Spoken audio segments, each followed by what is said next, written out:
আসসালামু আলাইকুম। রামিসা হত্যা মামলার প্রধান আসামি অভিযুক্ত সোহেল ও তার স্ত্রী স্বপ্নাকে মৃত্যুদণ্ড দিয়েছে ঢাকা মহানগর দায়রা জজ আদালত।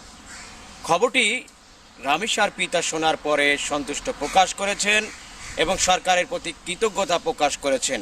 তিনি বলেছেন তিনি তখনই সত্যিকার অর্থে খুশি হবেন, আনন্দিত হবেন, সন্তুষ্ট হবেন যখন এই রামিসা হত্যা মামলার প্রধান আসামি সোহেল ও তার স্ত্রীকে সত্যিকার অর্থে মৃত্যুদণ্ড রায় কার্যকর করা হবে। আপনারা জেনে থাকবেন যে রামিসার যে একটি মর্মান্তিক যে হত্যাকাণ্ড, ধর্ষণ কাণ্ডটি, এটা কিন্তু সামাজিক যোগাযোগ মাধ্যমে যখন ছড়িয়ে পড়েছিল সারা বাংলাদেশ কিন্তু ক্ষোভে, দুঃখে, শোকে কিন্তু শোকাহত হয়েছিল।